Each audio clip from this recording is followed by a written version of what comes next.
I was little, it looked like fun. If there's no coincidence, I've come. And I can die when I'm done. But maybe I'm crazy.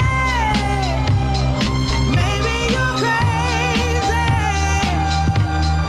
Maybe we're crazy.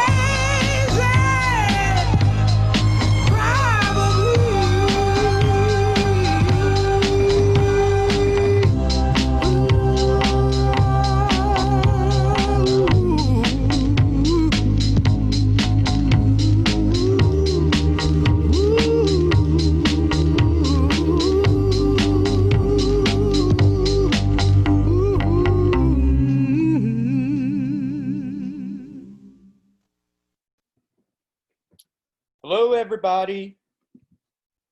Happy Culture Class Wednesday. Summer semester. We're in our third class of the summer semester, and I'm really excited because we have an amazing expert today to talk to us about mental health. And I have a new segment that I'm trying out today called Show and Tell. And many of you have been on Culture Class before, where in addition to the expert, and after I do my zeitguiding, I have somebody to present some research or a book that they've written. And today I'm having Leon Mueller, who is an entrepreneur who started a mental health app called Bloom, and we're gonna have him talk about it too. So our agenda, by the way, I gotta change this, wrong date, is going to be first, my zeitguiding, second, the show and tell, third, the Hearts and Minds segment with Kate Beyrer, who is a psychiatrist, and then we'll go to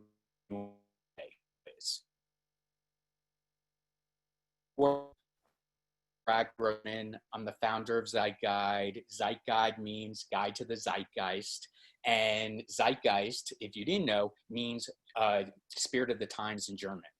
So if you still don't know me, I created this thing called Culture Class. I usually do this one-on-one or in companies to help them stay culturally relevant, to keep them smart, on top of everything so they could strategize the future, as well as now reinvent a future that we all want to live and work in. And when I'm looking at the world of ideas, I'm always bucketizing everything I read, everyone I talk to, every experience I have, every observation, in addition to my team's research at Zeitguide. And I bucketize them in four main categories of change: global societal issues, tech trends, consumer trends, and workplace trends. And my goal here is to connect the dots so that we can all learn together on what we need to learn. As I said, my motto is learn what matters. And every week I have a theme of the week. And for those of you who have been on Culture Class before, I started these free culture classes, which is now summer semester, and we're asking everybody if they could pay what they can. It was a fee, but I just didn't want to lose all of you because it's all important that we stay inspired during these crises. I would love for all of you to consider, you could go to zeitguide.com/thank-you. And so starting in week one, which was March 18th, when we started this culture class, I'm just gonna scroll through all the themes so you could see how culture has evolved every week. And if anybody wants to go deeper in this, you could email me at brad@zeitguide.com. I just don't have time to go through these and review it all. Or you could see all the culture classes on our website, zeitguide.com/cultureclass. So in the beginning of this new era of crises, which was right after Floyd's death and then the protests all over the world, I thought this racism conversation and cultural movement, so to speak, has been an example of what I've been saying, that the coronavirus has been a magnifier of the world being on fire and basically categorizing a horrible world that we lived in with mental health issues, which we're going to talk about, obviously racism, inequality, healthcare issues, climate change, etc. COVID was a magnifier of all the things that were wrong with our world and society. And it's also an accelerator for the change we want to have. And the magnified issue in the last 3 weeks or so was racism. And now it's really great to see that we are accelerating the change to end racism once and for all. And so last week I said it was the time for action, because during the first week, a lot of brands were doing Blackout Tuesday, and many of your companies have donated hundreds of millions of dollars to organizations that help Black and brown people. And it was just time to end everything and have those conversations. And in fact, last week, I had Cindy Gallup, and I want to say thank you for everybody who's been on Culture Class, because this inspired Adweek to write a piece about Culture Class in my conversation with Cindy Gallup last week. And just so you know, all of you Culture Class fans, we just were written up in Campaign Magazine, which is an advertising trade. And they called us the movers and shakers, and that we really kind of created a conversation that is really necessary for all of us to have. Not just Black and brown people to speak up, but white people need to have this conversation too. Cindy's takeaway had been that Black and brown people do need to have a voice right now, but they're exhausted and don't want to teach white people on what to do. You know, so we really need to go into our hearts and souls and really figure out how to end racism on a global, societal, and corporate level. So that's where we were last week, and that's what we discussed. And this week, the theme is intersection and intersectionality. I say intersection because for the past 3 weeks or so, I guess it's moving on to 4. I don't even know what day it is. It's still being self-quarantined. Oh, by the way, for all of you Culture Class fans, I'm back in New York City. So you're seeing a new set. This is my bookshelf. So I feel really good about being here, to be honest, being home. But I'll move on. So the intersection of what I'm talking about is that for the past few weeks, we haven't seen Sanjay Gupta and Anderson Cooper and Fauci, who's been away for a month, talking about the coronavirus. We've been mainly seeing other reporters and many reporters on the streets illuminating the protests following George Floyd's death. But I would say this week, this has crept up COVID back into the forefront of conversation with the protests. So there has now an intersection between the racism and the police brutality conversation and COVID, which has risen in the cultural conversation. I'll explain what intersectionality means in a second, but just to move forward, to basically create this knowledge behind or why I'm calling this the intersection between COVID and racism is because a big piece that was just published by the Brookings Institute basically said that race gaps in COVID-19 deaths are even bigger than they had ever appeared before. So I know we're going to talk more about this with Kate Beyrer, who's our guest, to talk about what's happening right now in terms of the racism conversation, how that's affecting mental health, but it's also impacting COVID deaths and impacting Black and brown people more than white people, as you can see from this graph. I'll just, so you can see that. So again, intersection of the conversation. But in terms of intersectionality, being a gay man, I'm very proud that finally civil rights law protects us from ever getting fired for being gay, lesbian, bisexual, transgender, questioning, intersexual, and asexual, the LGBTQIA.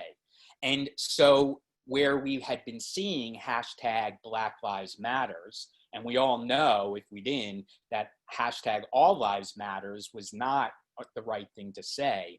But intersectionality is basically when you can define the other, one who is marginalized in society, not just as Black, but Black and female, or Black and lesbian, Black and gay, Black and transgender. And so this has turned into the All Black Lives Matter movement. And you could see from their Twitter feed that, the GLBTQIA is now being part of the protest. Now, it is also Gay Pride this month, and the Gay Pride parade has been canceled.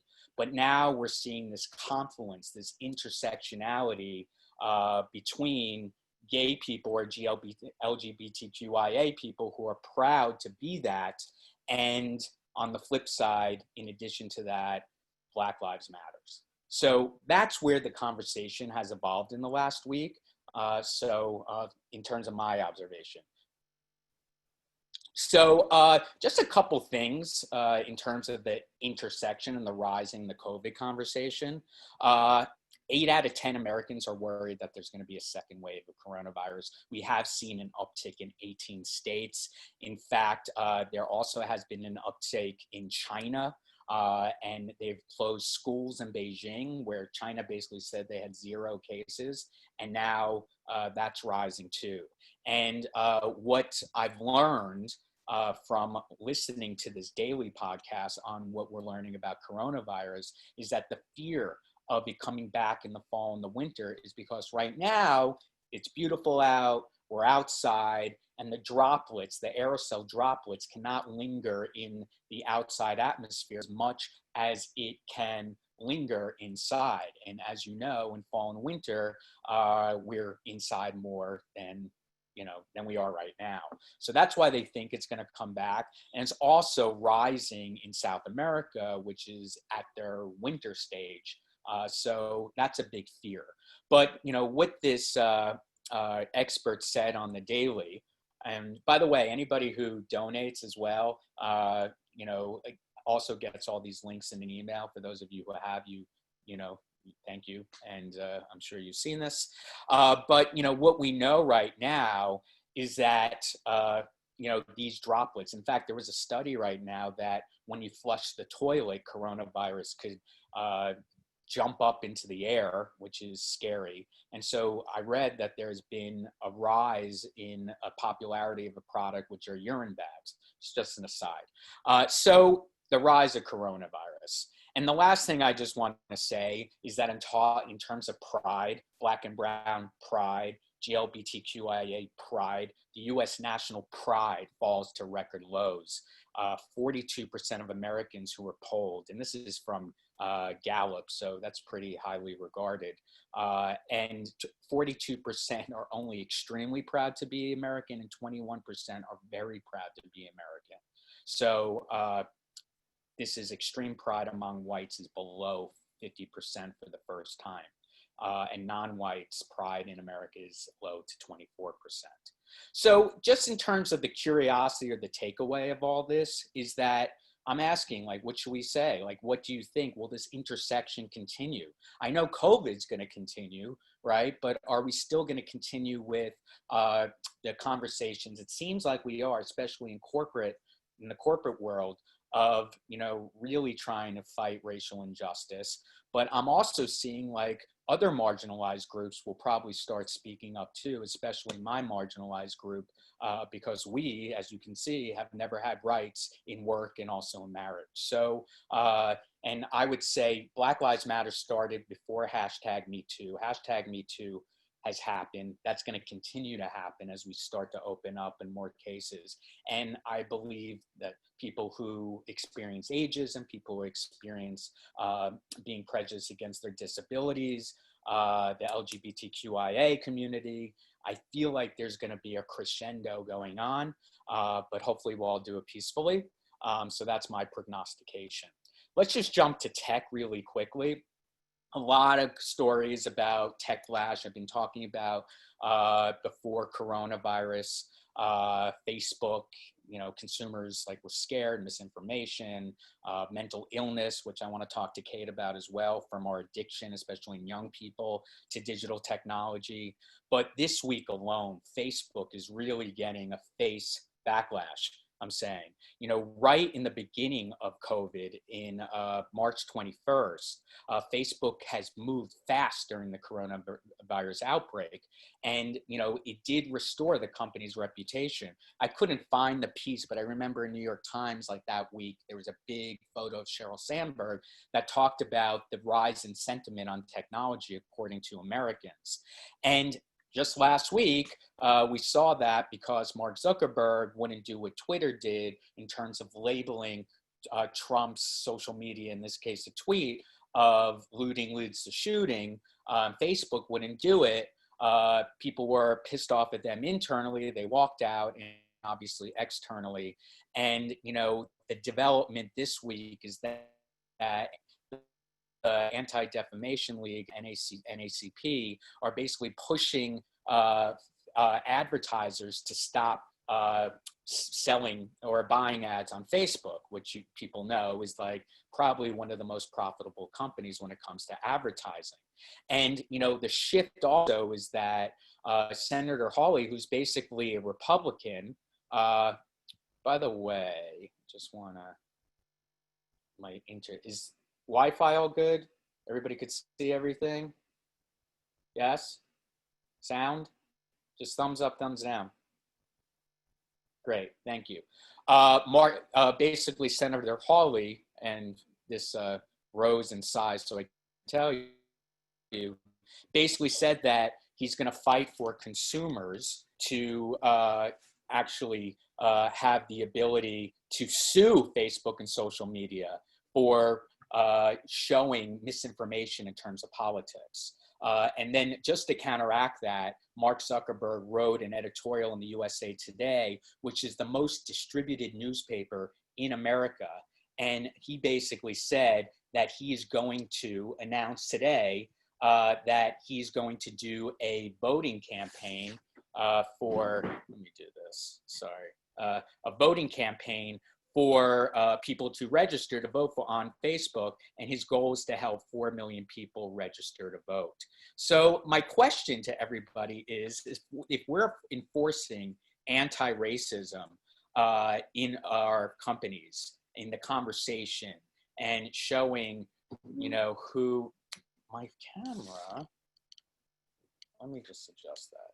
Is that better? Huh, very weird. Let me just fix this. 1 second.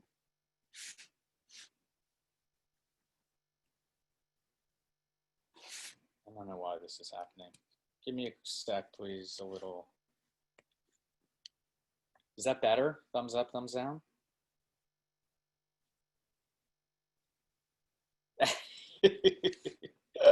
I don't know what's going on here. Let's do this.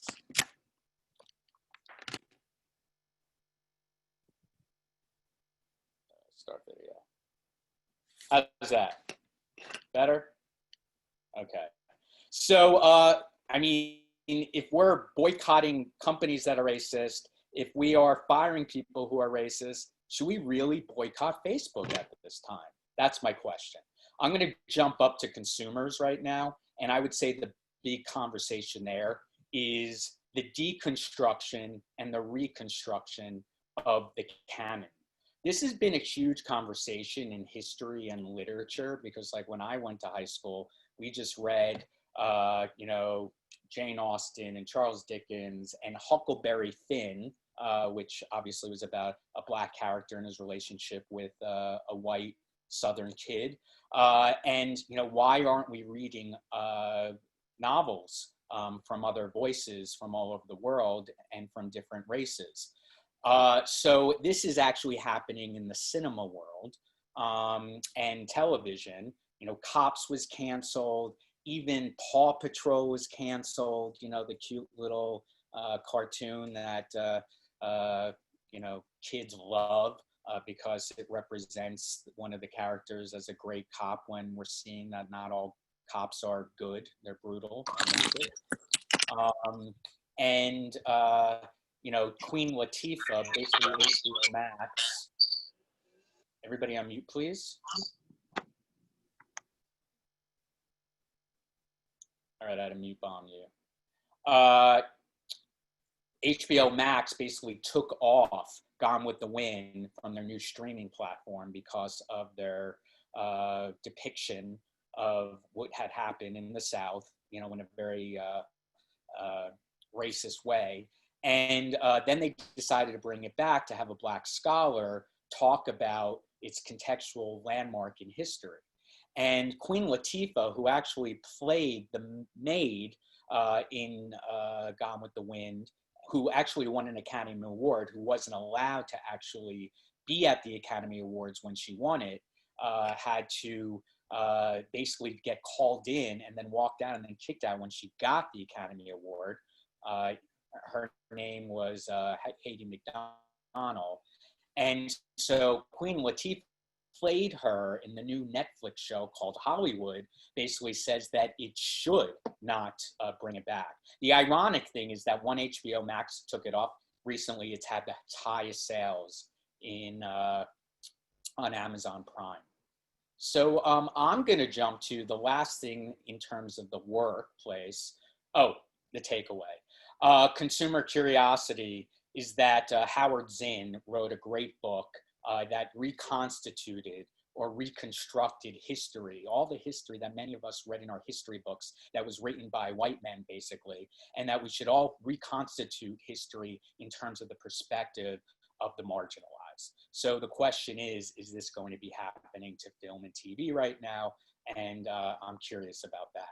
And then in terms of the workplace conversation, the big question is, now what? How do we do it? What do we do? Cindy Gallup basically said last week that we have to welcome, hire, and promote Black people. And that's what we need to do to fix this. And not have a diversity and inclusion department that's over here. You know, they should be part of the senior, Black and brown people should be part of the senior institution of the corporate world, have a seat at the table.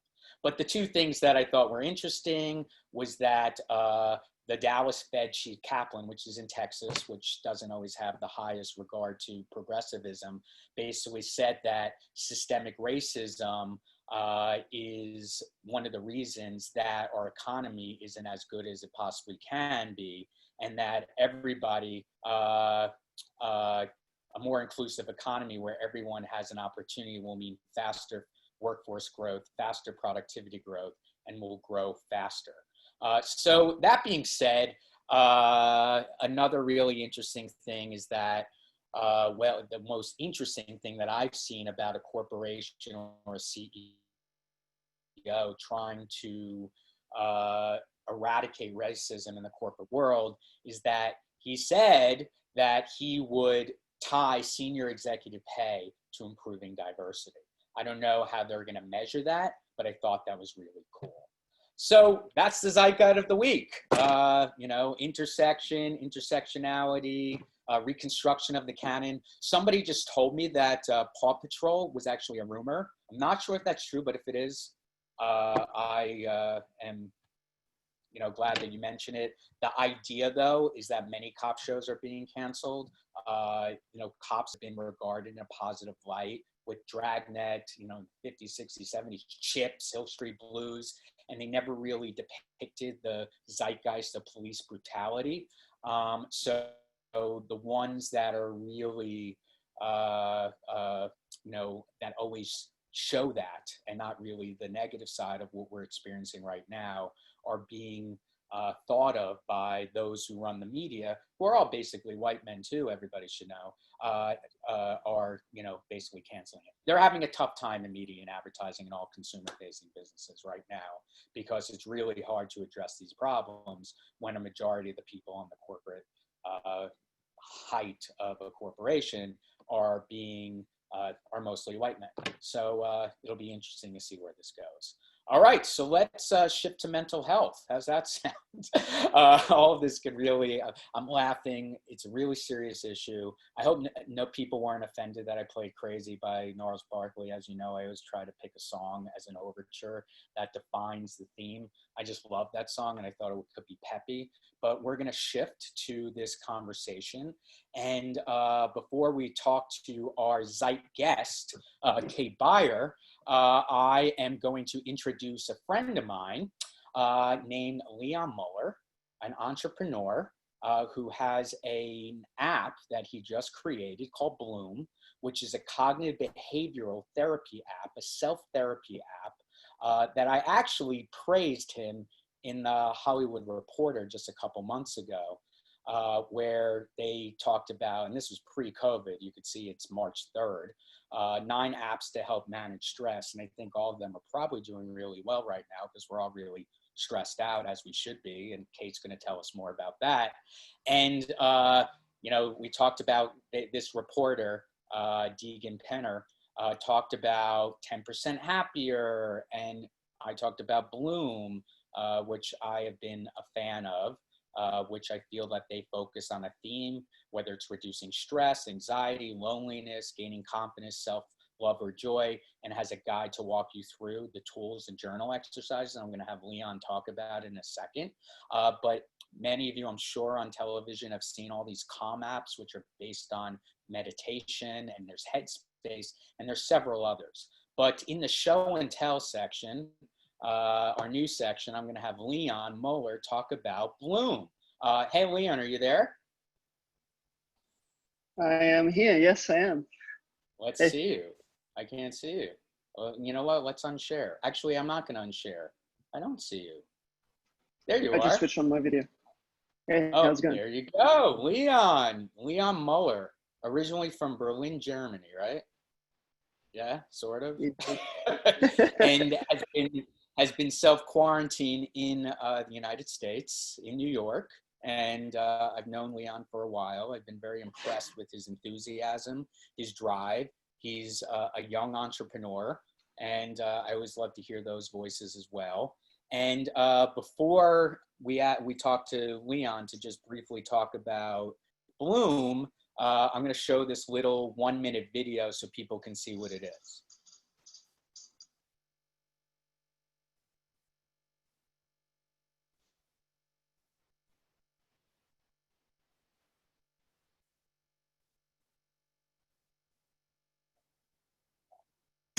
What is it that's stopping you?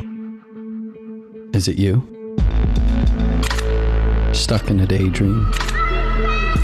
There's too much noise.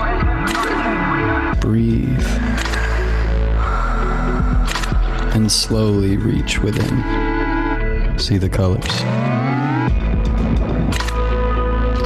It's all within you. I'm Mike, and I'll be guiding you through the different sessions. All our exercises are based on CBT. Let's try it out together.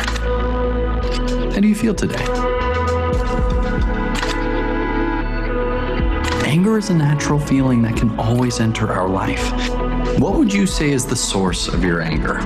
Take a moment and start writing. Now let's practice a grounding exercise to center our thoughts. Take a deep breath in through the nose and out through the mouth.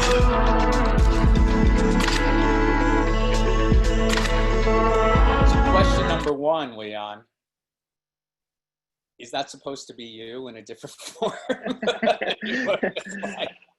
I get these comments. What is it that's stopping you? Hold on, let me just stop the share so we can see you. Okay, there we go. So sorry, I interrupted you. So is that you, or is that? It's not me. It's not me. It's not me. Exactly. It's Mike, and that's sort of our persona who guides the user through the different sessions. Yeah. Amazing. Okay, so because we don't have much time, as I warned you, but I wanted to show the future of mental health in some way. So we saw what Bloom was, right? I mean, it's an app that we could do cognitive behavioral therapy, right? Where it's interactive. You see this guy who runs you through these exercises. There's a theme of the week, as I know, like joy or guilt or whatever. And he focuses on, and it's a 5-minute exercise every day, right? Am I correct about that? Yeah.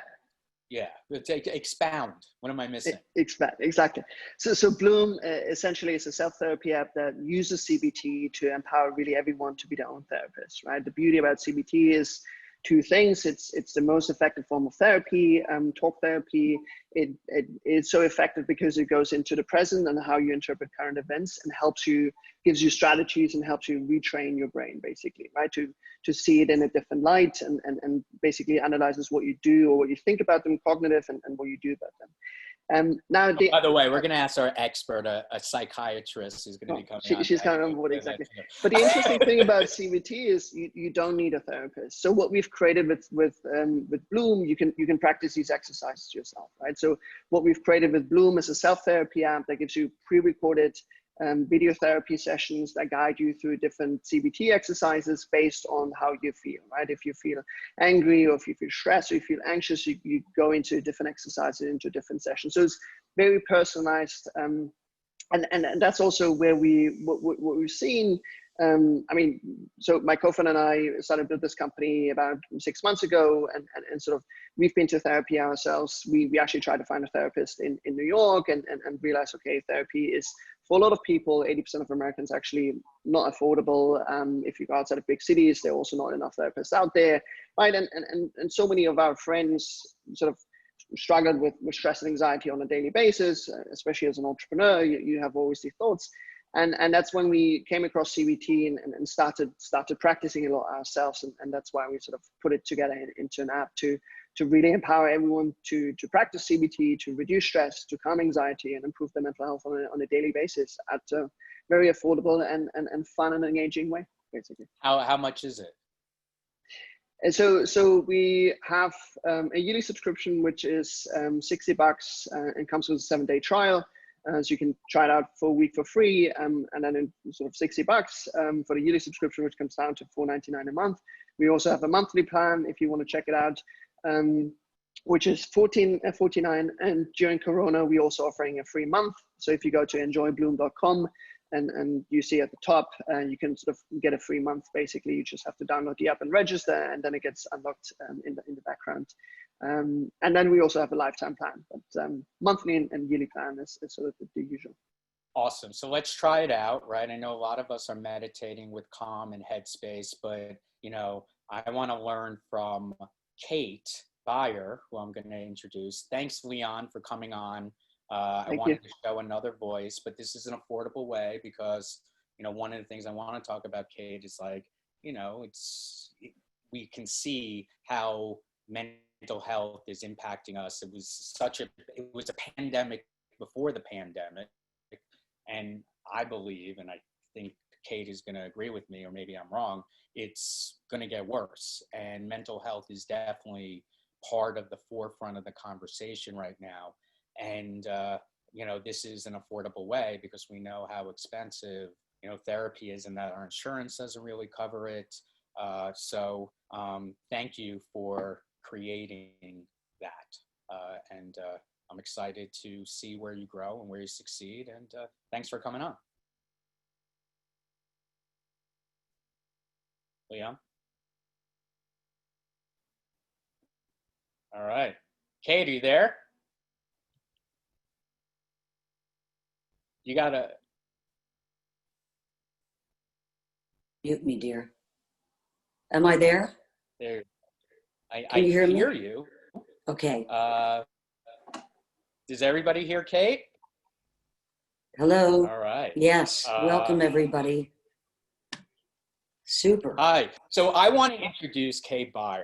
I'm just going to share the screen for a sec because I wanted to, truly explain who she is and how I know her. Kate is a psychiatrist from San Francisco, lives in San Francisco. I don't know if you're from San Francisco. And I find her brilliant. I met her through a friend of mine named Jonah Markowitz, who was still living in San Francisco when they met. And she has a pretty interesting perspective in terms of the future of mental health, our brains. many of you who have subscribed to the Zeitguide before of this year, I talked about the next decade as being the decade of the brain, where, you know, people have, okay, I'm gonna have to put everybody on mute again. Kate, I'm gonna put you on mute as well because that's how this works. All Okay, right. that person's on mute. We're good. So, you know, I've been saying that the next decade is going to be the decade of the brain, right? There's been a stigma against mental health, and I'm super excited to hear all about this, especially in the time of COVID and racial injustice, to see where the conversation is in terms of mental health. But I want to, you know, give Kate a round of applause for being here. Very excited you're here. And before we move forward, Kate, why don't we just build on what Leon said about cognitive behavioral therapy? What is it? And do you believe in it? And what is the context? How does it compare to other forms of therapy like psychoanalysis? Just to break it down, because I'm sure a lot of people, I'm going to have to put everybody on mute again, sorry. Am I? No, you're good. You're good. So, you know, I don't know if everybody knows everything about psychology and therapy. So, like, if you could break it down and then just say, like, what you do.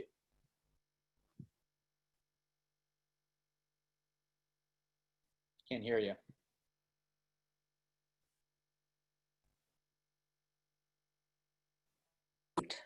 How about now? Okay, we just missed all that. You keep putting yourself on mute.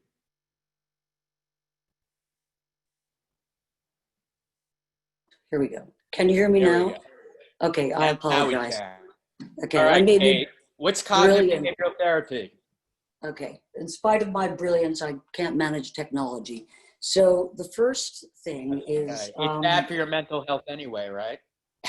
listen, it's very important to know Leon's done a great thing because access is an enormous issue, obviously, in mental health. And cognitive behavioral therapy, Aaron Beck is the founder, and what he was treating was depression, and essentially recognized and felt that mood, depressed mood in particular, followed the series of thoughts that a person has about themselves. So the principle is you find yourself in a mood, uncomfortable, dysthymic, dysphoric, and you have to stop. And you have to say, okay, where is this coming from? What is the cause of this mood? Which is what the actor or therapist guide in Bloom was doing, was to say, we're going to stop, we're going to look at the mood you're in, angry, sad, and we're going to look at the thoughts that have generated this mood. You've just lost your job through no fault of your own. It's COVID, and 40 million people have lost their jobs.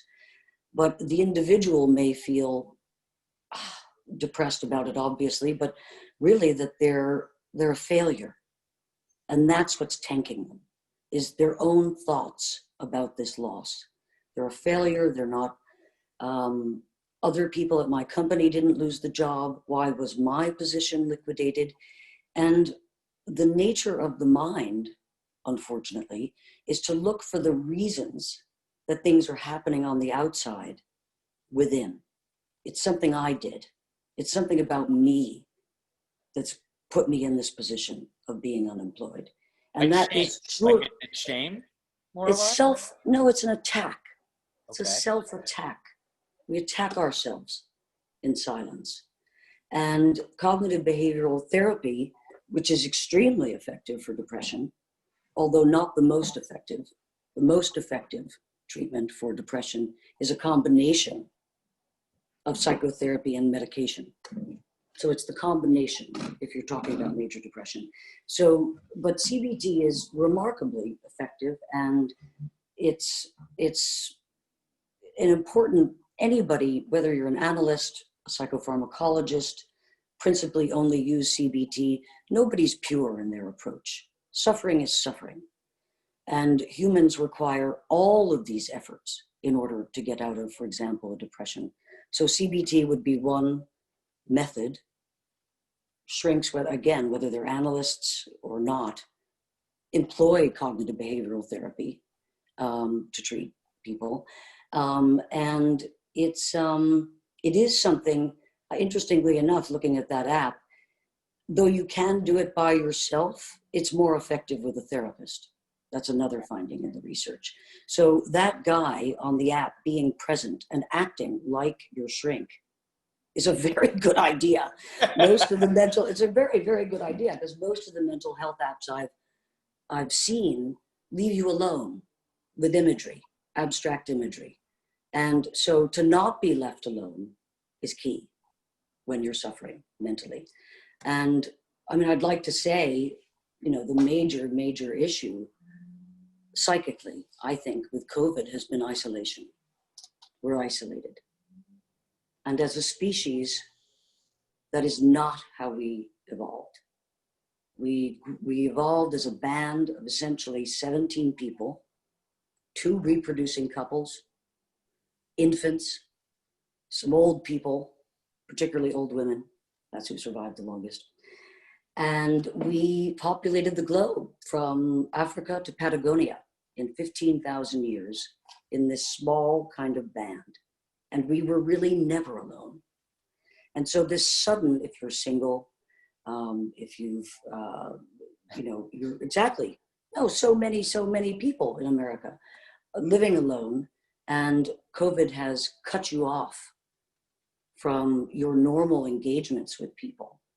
You were talking about, the future, the wall coming for need in mental health. It'll be coming because of this isolation. That's one of the principal movers of what we're facing.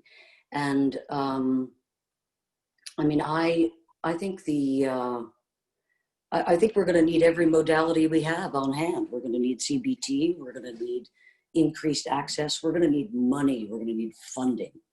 And we're going to need regime change, because none of that's going to come under the current government. So, I mean, I don't want to get political immediately. I'm not a political analyst, but it goes without saying. Politics impacts our mental health, clearly. It has been. It has been. We've had, as you've said in the background, we've had climate change brewing in the backgrounds of our heads. We've had 3 years of Trump trauma. Trump trauma. It's undisguised brutality. And then we were hit with a microscopic infectious agent, a little piece of mRNA coated in a bit of protein that has changed our world, disrupted our world. A virus, in other words. A virus.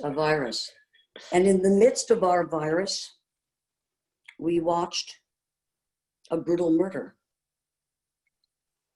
And I think the movement, Black Lives Matter, and this surge by the American populace to march alongside African Americans is because we've been hit. COVID softened us. It's a surge of empathy with the injustice, the disenfranchisement, the maltreatment, the horrific knowledge that we're living in a country with a clown at the helm who has no plan except to let many die. And we feel helpless and out of control, as African Americans must feel every fucking day in this country when they walk out the door, not knowing if they're going to be stopped. Mental health? Is there a larger mental health, let's say, epidemic in the Black and Brown community because of what you just said, generally? Well, think about this. I mean, one of the ways that we've all been surviving, even pre-COVID, with Trump in the office, with climate change, setting Australia on fire, with social inequity, all of the income inequity, everybody's feeling it. And the only way we've been able to function is to compartmentalize, which is to hold your anxiety at bay and try and focus on your task at hand. And I was thinking about being a mother. I have 2 sons, and to be a Black mother of sons, I don't think I could compartmentalize. It is unbelievable to think about the fear of raising a child who's African American and letting them out in the world at 17 to go off with their friends, not knowing whether they'll be stopped, not knowing whether they're going to come home. So yeah, the stress that we feel is 1,000-fold in the Black and brown people community because of horrific racism. And it's a chronic stress. They're under chronic stress. And now COVID's been going on long enough that we're all enduring chronic stress. And I can speak to that because the consequences of chronic stress are legion, really.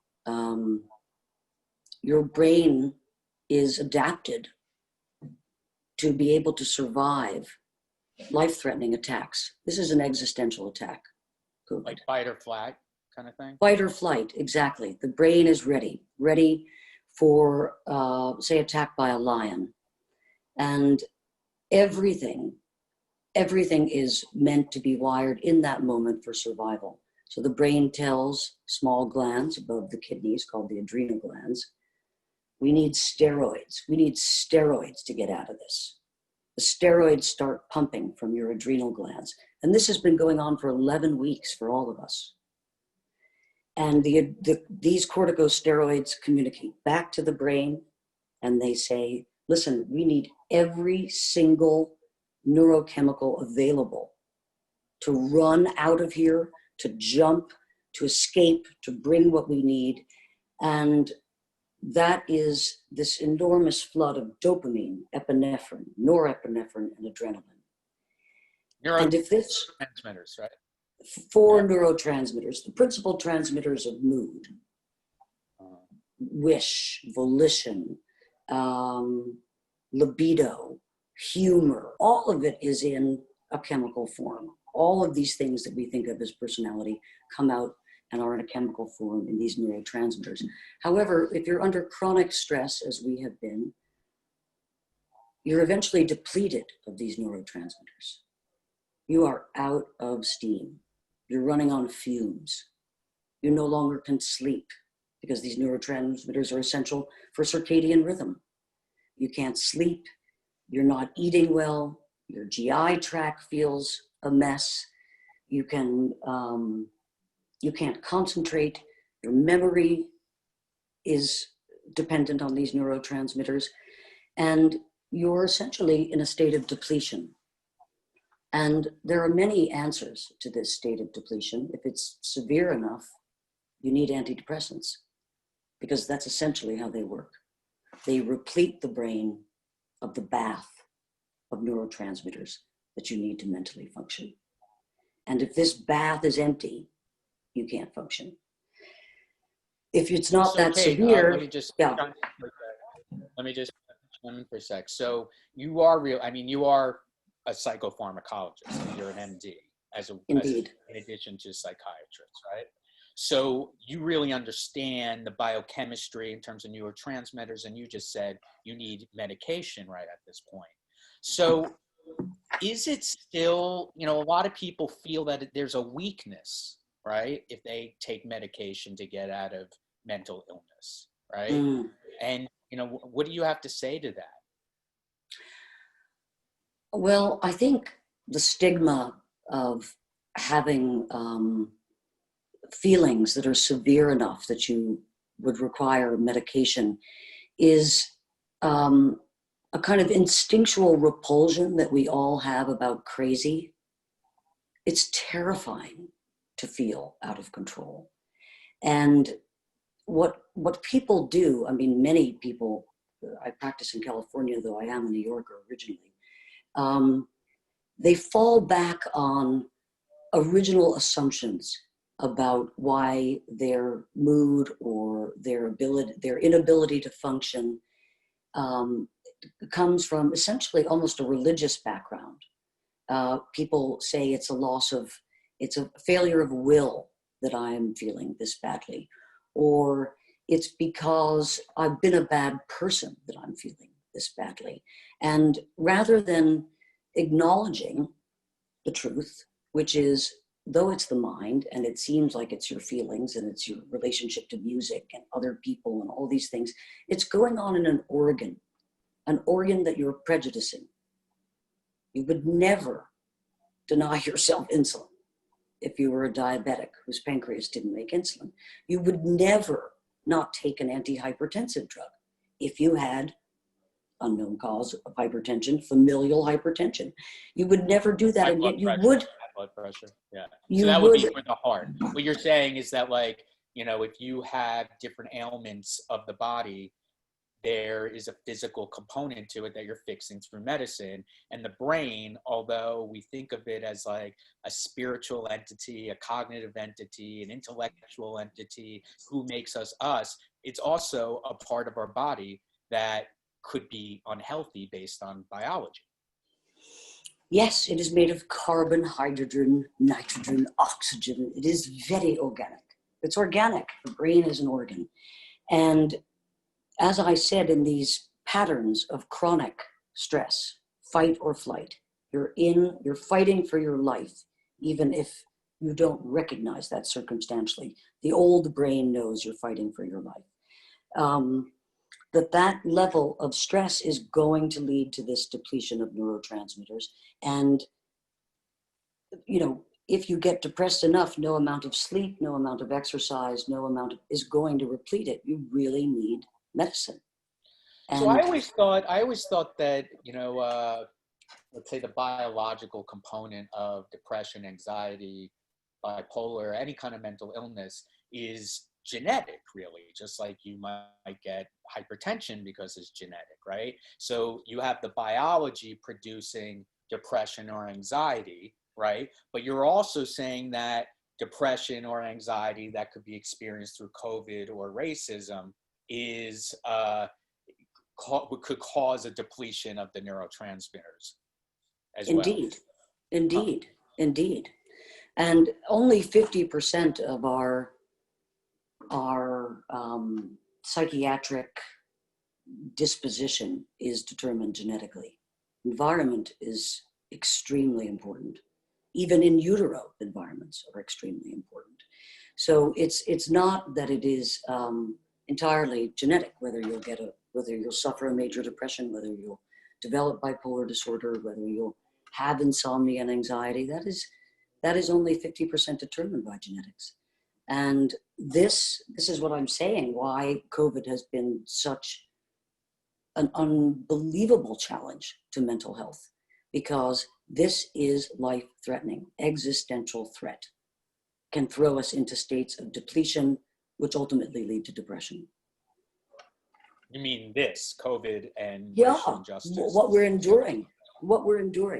Yes, that our country is on fire and that we're coming together. It's extremely hopeful, but we have big problems to solve.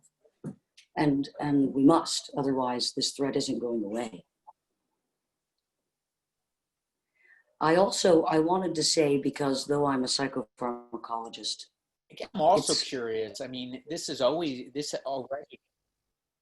Yeah, I'm curious that, you know, before this, like, you know, there was a study, and correct me if I'm wrong, since the 90s that their suicide rates like went up. Maybe I saw 33%. I don't know, highest suicide rates in teenagers ever because of social media and all that kind of stuff. Like, it's already been a problem. And so you're basically saying that this is really going to accelerate that problem even more. Well, you know what I think about this whole idea too of mental health crisis. Since its inception, psychiatry there's never been enough access. And it was developed in a setting in Vienna amongst the bourgeoisie who could pay. Freud, indeed. And the division, as though mental health were separate and didn't exist in a body, in a physical presence, this division is from the beginning. The Greeks even separated the mind from the body.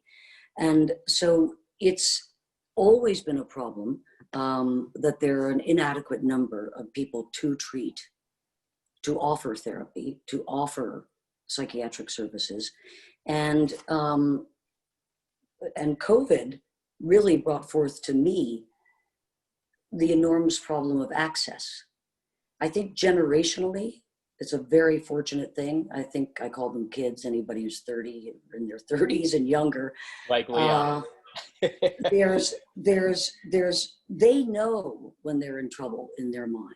They're much more cognitively, they're much more sophisticated than past generations. I don't know what you're doing there, but about what you're suffering from mentally. And so I think not only is the demand for mental health going to go up in the face of COVID, the demand is going up culturally for people to be able to address their minds. That's the principal thing. All right, KK, let me just interrupt for 1 second. Do you mind going a little bit over? Do you have time? No. Are we watching a commercial, or is that just No, me? I'm just jumping in because I just wanted to let everybody know that next week, because we're at the bottom of the hour, we're going to be talking about real estate, right? Which is also a zeitgeisty conversation. Like, people are leaving the cities, and people are selling their apartments, and we're having Mike Lubin, who's a New York real estate agent. Clearly, he has great marketing behind him. But we're not just going to talk about residential. We're also going to talk about commercial real estate with Marlene and Jamal, and to talk about what's happening with office spaces and retail spaces and restaurants. So, how is the whole real estate situation going to change in the world of post-COVID and everything else that's happening in the world? Thanks for staying on, Kate. I will unshare, but everybody, you can subscribe or sign up at zeitguide.com/culture. And I'm going to just put it in the chat before we continue. Chat. And again, love if you do that, because I have to pay my team for this. So anyway, let's go back to Kate, and anybody could put questions in the chat as well. Yeah, I'd welcome. I think it'd be terrific. I'd love to welcome questions. But one thing I just also wanted to add here, and I guess the CBT app was very useful, is that this time, in this isolation that's caused by COVID, it's never been more imperative that we try and get control of our minds. Easier said than done. But I want 3 M's to come out of this little discussion. Because, I believe in medication. I've been through 2 analyses. I know how good psychotherapy can be.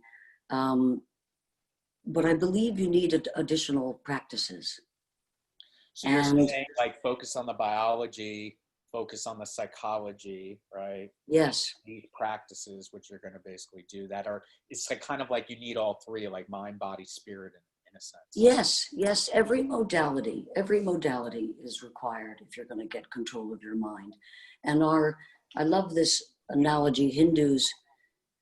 The Hindu religion has a description of the mind as a monkey holding by the string an elephant, and the monkey's jumping around like a mad person, leading the elephant through the forest, trampling on everything.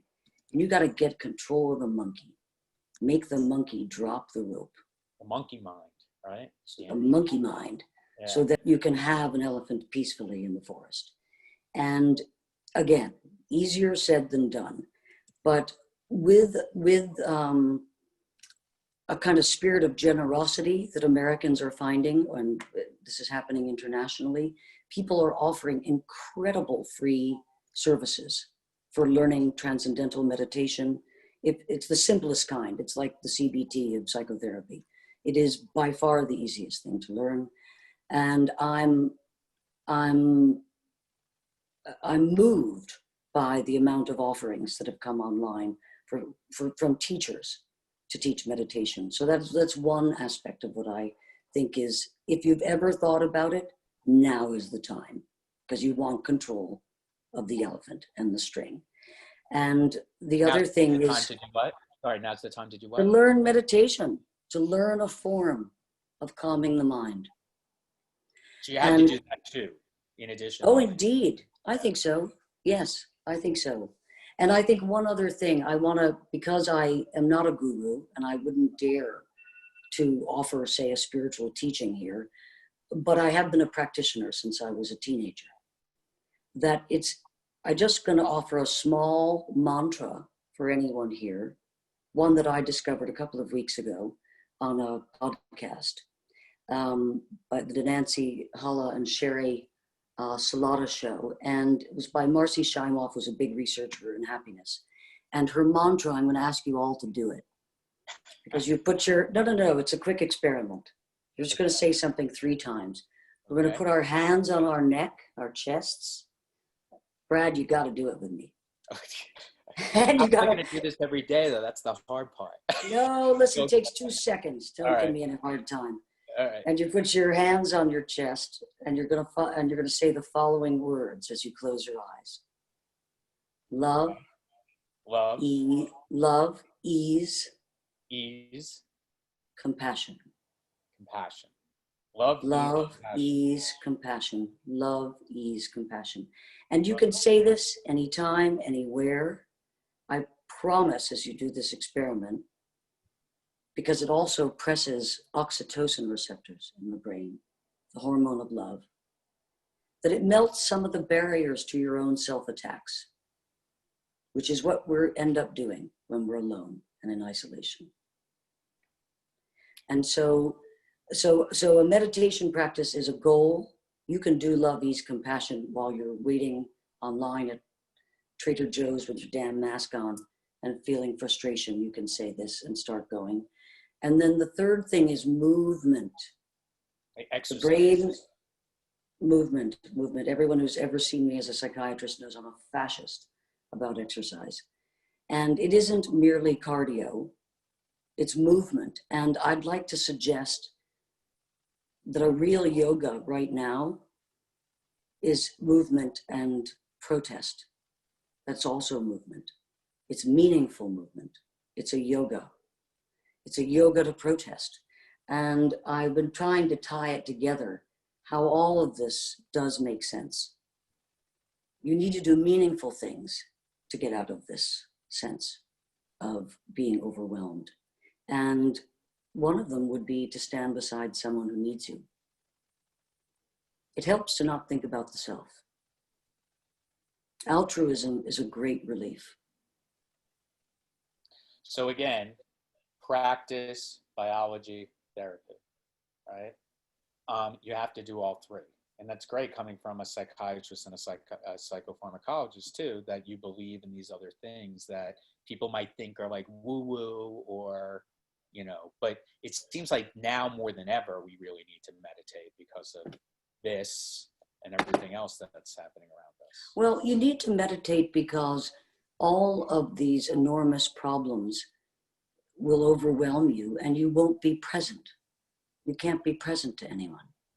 You can't be present to yourself. The point of meditation is to be here now. And even just establishing that, even if the thing that you're coming together around is some kind of horror, like the murder of George Floyd, if you're present, you'll feel the joy that's available to you at any given moment. And I'm not only that I believe in this, it's that I've been a sufferer. I've had depression, I've had problems. I have a family with some serious genetic history for psychiatric problems. And I have witnessed again and again and again in family members, in myself, in people that I know, and tons of different patients, how effective these things that cost nothing can be. But I wouldn't do it alone. I think you need a sangha. It's a Buddhist term for your community. It's very, very hard to initiate things alone. Companionship is basically the fuel, the rocket fuel. Make a commitment with someone. Because it's really hard to do it alone. I mean, I've tried. I mean, just it's nearly impossible. It's nearly impossible, which is why it's good to begin with a teacher. And the teacher, of course, then is analogous to anybody in your life.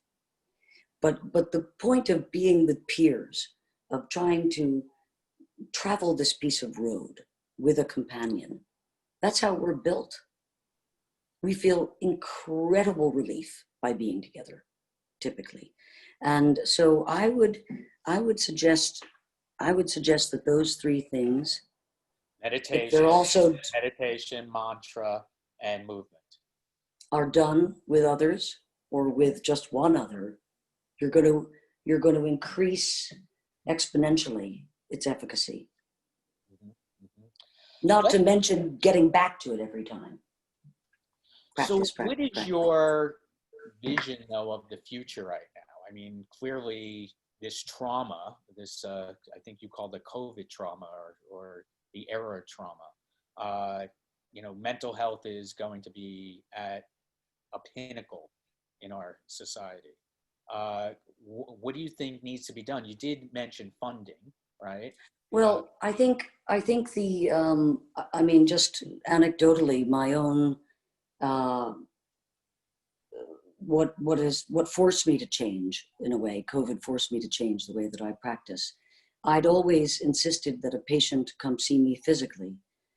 People come from Washington, New York, LA, whatever, but I've got to see them at least once in person, and to initiate meds, for example.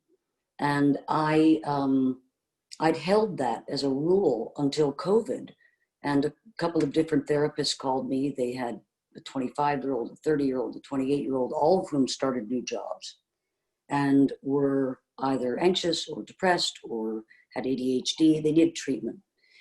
And I just decided, I talked about it with one other psychiatrist, a kind of person who I always have in my life as a supervisor. And I said, what do you think? He said, I think we all got to do it. We all have to do that. We all have to be more flexible.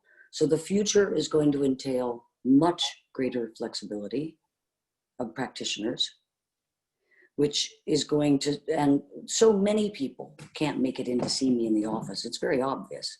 So you think the telemedicine trend is really gonna? Yeah, I do. And I think it's been helpful. It certainly helped the 3 people I decided to see for the first time, just on video. And I think that increases access alone. It's a major instance of increasing access. And I think that just like we're fighting for social justice, an enormous portion of this has been, the money has been going into police and arming them to the teeth and not into social services that are required. Right. And it's also interesting that I think the corporations are going to step up too. I think right before the CEO of Starbucks said that he was going to double down on investing in mental health treatment for the employees of Starbucks. And I think now is probably going to be even more with the layoffs. There's going to be more layoffs, actually. And the conversations happening, the guilt, the shame, realizing that they are racist, a lot of, pent up or repressed anxieties or feelings are going to bubble up. So I really do think, I've been talking about this theme, the CEO as political leader, because clearly our politicians won't do anything, are going to step up and invest in these programs. So I want to ask a couple questions that people in the chat have asked, which are really interesting. So we didn't really, you mentioned 30-year-olds and some young people. We talked about teenagers before COVID having high suicide rates, social media addiction, all that stuff. But what do you think this, post-traumatic stress disorder from this experience is going to impact children? And what should we do? Well, I don't know that the kids are experiencing it as trauma, as an existential threat in the way that I described it. I think what kids are suffering from, and I watched my son, who is 15 and normally just a muscular, go get 'em, robust guy, no complaints ever, become kind of thin and wan and a little depressed due to the lack of stimulation. So developmentally, say a teenager, the way they develop is from peers, is the stimulation of peers. They work things out developmentally with each other. And they've been now 3 and 4 months separated from their peers. They literally look different. And so what I think that you're going to find, I mean, a kid who's really vulnerable to depression may even have frank symptoms of depression. These doesn't look like a frank symptom of depression to me and my son, but it's a depressed and diminished state. So the lack of stimulation diminishes ourselves. We need each other for reflection. We don't even know who we are until we're talking to someone else. You don't even have a sense of your existence till you're in conversation. I'm going to put this in the chat. It's an interesting article that was just written in the Wall Street Journal about kids that I read about the toll that isolation takes on kids in the coronavirus era, right? And one of the things that I found interesting that I highlight here is that even in China, right, that there's evidence that social isolation may lead to mental health issues. About 23% of elementary students in Hubei province in China had symptoms of depression and 19% had anxiety symptoms. Like that's a big amount, right? I mean, that's a huge amount, and especially in another culture where mental health is probably even more of a stigma, I would think. Yeah, more of a stigma, but they may have more practices. I mean, the Chinese have been meditating forever. I wouldn't underestimate. I think they look at psychic life. I'm sorry, forgive me. Turn that off. Just turn the phone off, right? Yeah, I mean, I think it's, like I said, I mean, I really think it's about isolation. What the psychic threat is, the isolation that we're all experiencing. And how do you recommend that we connect with people in this age of social distancing? And, you know, like I said, we're going to be stuck inside of this. If there's a sequel to this pandemic in the fall and the winter, which I heard someone say, we have to emphasize more, it's physical distance, not social distance. Yeah, I've heard that. We need to be together. And if you need a mask on to be together, and you need a lot of Purell in your purse, or you need to be on the porch while your mother is inside the house, you still need to do that. We need to do it more than ever. And expanding your, I call it a pod, but your pod of people where you can essentially kind of trace back their risk of infection, so that you can now, fortunately, you can be tested. You could establish a pod where you're saying, okay, we're negative and we're going to remain that way, but you're increasing the time that you're available to each other socially. Because really, the one thing that, I mean, not the one thing, there's so many things, but I mean, our evolutionary history dictates what we need to be well. And our evolutionary history is that we are not entities. We're not solo entities. We need each other. How do you for the grandmas and the grandpas on the line?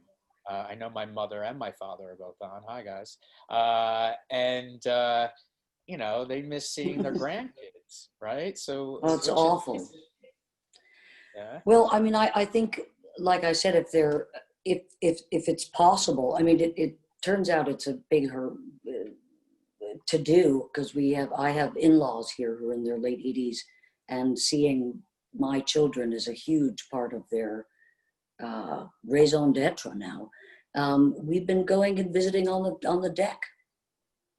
We bring our own food, or we bring food to them. They wash it. They Purell the box. They put it in the microwave, and we eat the same food, but we're on a deck together. And we've kept, we have a certain amount of physical distance. So physical distance, not social distance. Right. is the takeaway. Well, what about when it gets cold and we have to be inside? I'm not saying that you're Fauci or anything. I'm just saying that's going to be. I am not Fauci. I'm distinctly not Fauci. You know, I again, I mean, we're going to have to be together, and we're going to have to wear a mask. You're going to have warm clothes and go outside. I mean, this is one of these things about movement. Use the stress to motivate you. You've got to get outside. I don't care how cold it is. And that's because it's a way safer way to be together is the outdoors. Again, your risk goes down. Business idea. I want to get in the outside fire pit heating business. Yeah. Right? Anybody idea. help me out with that. Okay. So here's another interesting question about big pharma. So it seems like pharma companies keep raising the age below which antidepressants can actually make kids more suicidal. Is it 25 now? Can you talk about that seeming paradox? Yeah, I think what it is that you're, prior to the initiation of the medication, you're considering that kid to be unipolar depressive. They're not, they're bipolar. And when you put antidepressants on a bipolar person, you get mania. And mania doesn't have to be euphoric. Mania, an up, agitated, racing mind, can be dysphoric. So dysphoric that you're suicidal.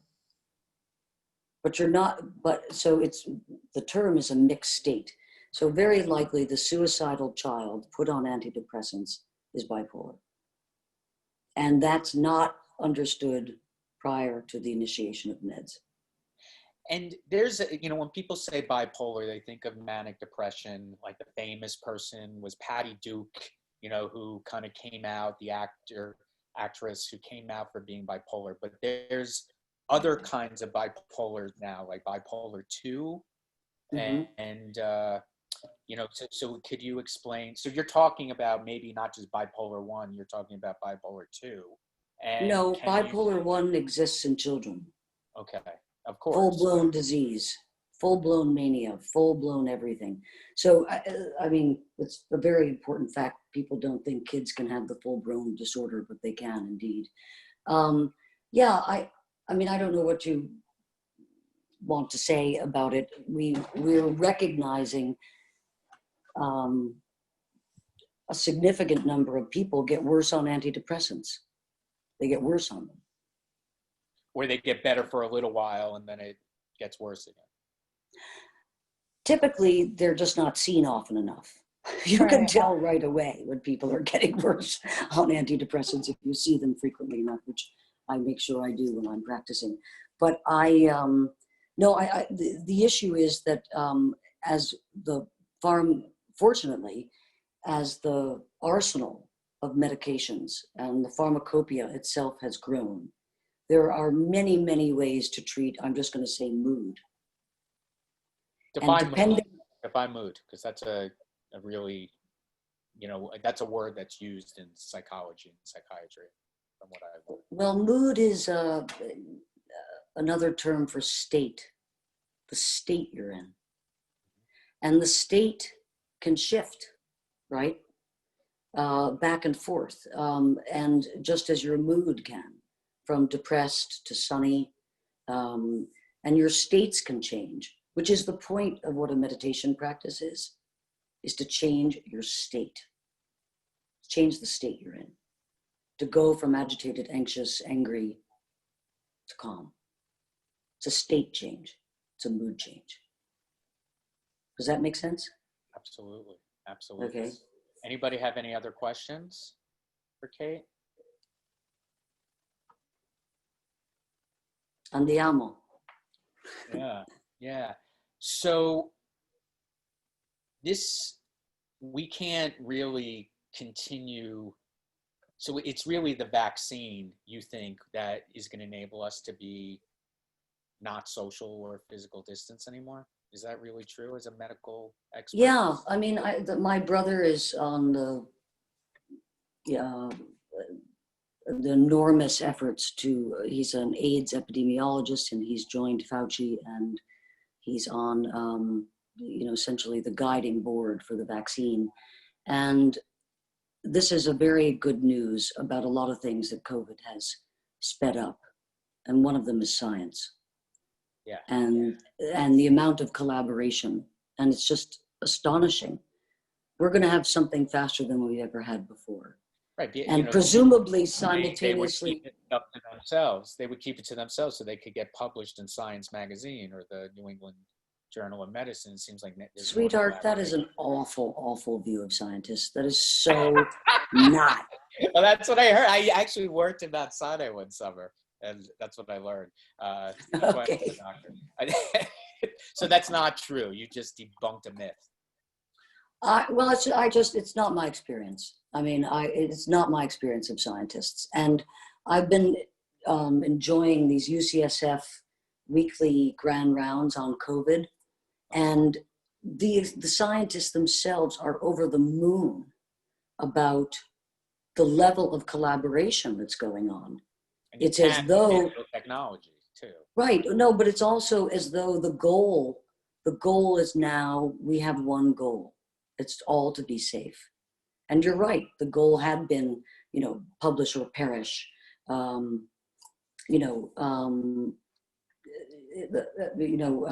rise in academic hierarchy. And that really seems to almost have dissolved at the moment. Scientists are really, they're operating on a higher plane, ethically. What about globally? Like how, are we, like, let's say we see the tension between us and China right now, right? Are scientists from China and the United States working together? Yeah. Yeah, there's a lot of international collaboration.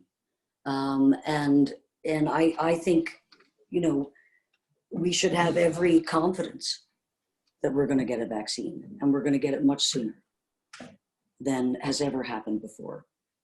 How effective it's going to be is a big question. Just like with influenza, it only protects 60% of us from the flu. But 60% would be great. And now they just came up with that steroid, right? That people said reduces the death rate as well. So, we're going to have other drugs. There'll be a lot of different kinds of interventions. Just like there's a decent antiviral you can take if you have flu, which shortens your length of illness and mitigates your symptoms. We'll have antivirals. I'm calling Anderson Cooper and Sanjay Gupta right now to have you replace since Fauci can't speak on record. That's awesome. Last thing we have to talk about, and then we'll let you go. Diversity and inclusion in the medical community, especially in psychology and psychiatry. It's brutal. It's brutal. It's the place where it has to start is early education. Because having gone to medical school is a language. It's a whole language you have to learn and master. And so science as a language has to begin early. And terms and the kinds of terms and concepts that you need to begin early. And that's the only way we're going to increase the number of people who make it all the way to medical school. To make that population a diverse population, you can't start in high school and college. It has to be early. And do you think because of telemedicine and a lot of people are, fearful that doctors won't make as much money? I mean, I heard that conversation before. Or it already seems like fewer people are going to medical school than they did in the 80s or 70s or 90s even. Is that true, or is that also? Well, it waxes and wanes. When there's an economic downturn, it's impossible to get into medical school. When Wall Street is, on fire and people are making tons of dough at other things, and medical school admissions applications go down. But I think that our economy, medical economy, at the moment is serving no one, really. It's certainly not serving patients. And, you know, the things that are paid for, the whole medical economy is based on procedures. That's what gets paid for by insurance. It's not therapy. It's not the time you spend with your primary care doc talking about breast cancer risk factors. It's about equity and changing the way you're reimbursed for what kind of care you're delivering. It seems like, especially in New York, where I'm from, it's like a rich person's disease, mental illness. But on the flip side, like what we said before, like it's the brain, which is a medical organ. If you're getting insurance to cover a heart attack, you should have insurance to pay for. Well, I think that's really obvious. I'd like to give people just a pearl about accessing mental health, good mental health, in case they can't afford it. Yeah. Which is, you'll always go to major medical centers. In New York, you have Columbia, NYU, Cornell. Get on the wait list, on the clinic wait list, and you will see, as the people who I took care of when I was training, an excellent, excellent resident. And you will also, that resident has supervision in psychopharmacology, in analysis, in cognitive behavioral therapy. And that's true. Psychiatric training is superb. And you will get in, and you will, of course, if your problem is super complex, you'll get to see the head of the department.